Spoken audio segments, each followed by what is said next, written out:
Very good morning, students. This is Anup sir, your English teacher. Students, in this video, we are going to start with our new lesson, that is a short monsoon diary, which is written by Ruskin Bond. Students, before I begin with the lesson, let me give you a short introduction on this lesson. Students, a short monsoon diary gives us a glimpse of the diary written and maintained by Ruskin Bond. A diary is a record of personal experiences written day after day over a long period of time. In his diary, Ruskin Bond wrote about the silent miracles of nature as the mountains receives monsoon showers, that is rain. The monsoon season in Missouri begins around the last week of June and continues till the end of August. The cold rain are welcomed in October till the last darkest cloud in March, which renders the sky clear for the rainbow after it hails. Students, as now we are in 8th standard, we are familiar with diary. Diary is an activity which is written every day at the end of the day. We write daily activities in our diary. So, this lesson is an extract from Ruskin Bond's diary.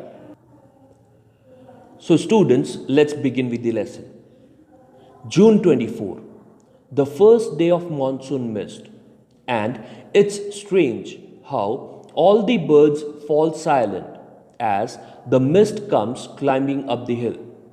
Perhaps that's what makes the mist so melancholy. Not only does it conceal the hills, it blankets them in silence too. Only an hour ago, the trees were ringing with bird song, and now the forest is deadly silent as though it were midnight. Through the mist, Biju is calling to his sister. I can hear him running about on the hillside, but I cannot see him.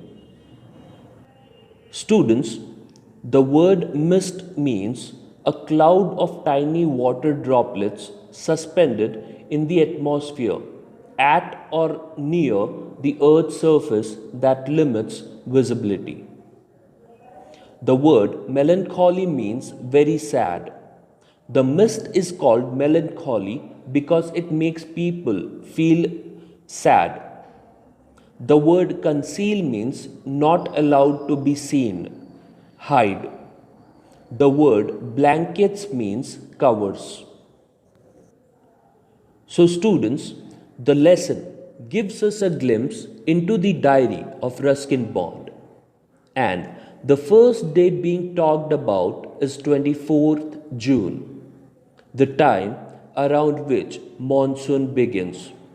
As is written, June 24 is the first day when the mist appeared. The writer calls it strange how all the birds suddenly went silent as a cloud of tiny water droplets climbed up the hill. He tries to explain why the mist is called melancholy by giving two reasons. First, it covers up the mountains and hides the scenery. Second, it silences the birds, hereby bringing sadness. He writes how only an hour before the mist appeared, trees could be heard ringing with bird songs. But now it was so still and silent that he called the frost deadly, as it felt that it was almost midnight. In the second paragraph, the writer could hear Biju calling for his sister, but could not see him through the mist. He could anticipate that Biju was running about on the hillside. June 25. Some genuine early monsoon rain, warm and humid, and not that cold. High altitude stuff we have been having all year. The plants seems to know it too, and the first cobra lily rears its head from the ferns as I walk up to the bank and post office. The mist affords a certain privacy. A schoolboy asked me to describe the hill station and valley in one sentence, and all I could say was a paradise that might have been.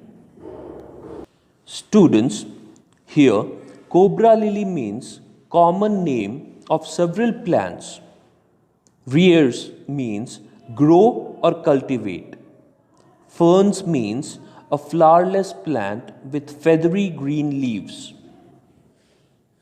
So, students, on the 25th day of June that year, the hills witnessed some early monsoon rain, which brought with itself warmth and humidity. It's different from the showers the hills receive all year that cools the environment at such high altitude. The plants also knew it very well that the monsoon had arrived as the first cobra lily of the season plunged its head, making its way among the ferns as the writer walked till the bank and the post office. Upon being asked by a boy, the author described the hill station and valley as a paradise that might have been. It means that during monsoon season, the hill station and valley must feel heavenly, which is why it has been referred to a paradise. June 27. The rains have heralded the arrival of some seasonal visitors, a leopard and several thousand leeches. Yesterday afternoon, the leopard lifted a dog from near the servants' quarter below the school. In the evening, it attacked one of Biju's cows but fled at the approach of Biju's mother, who came screaming imprecations.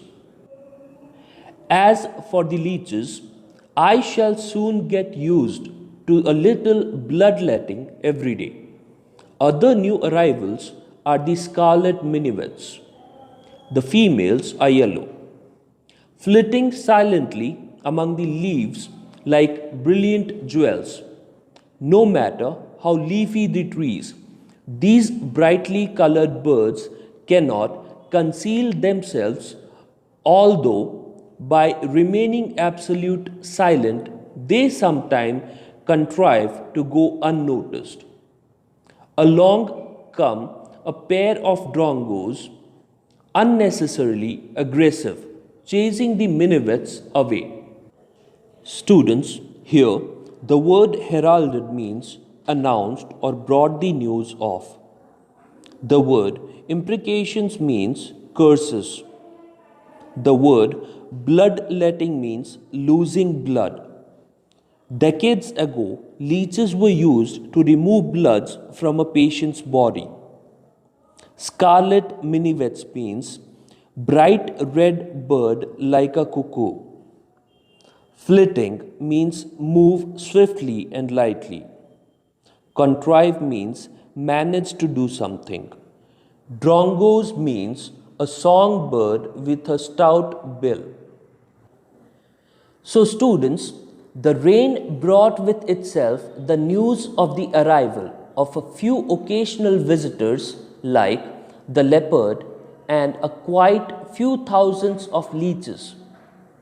On the afternoon of the day before, the leopard picked up a dog from near the servants' quarter, which was below the school. Not only this, in the evening it ambushed one of Biju's cows but ran away as soon as Biju's mother came shouting and cursing the leopard. With the leeches, on the other hand, the writer says that he must get used to losing a little blood to them every day.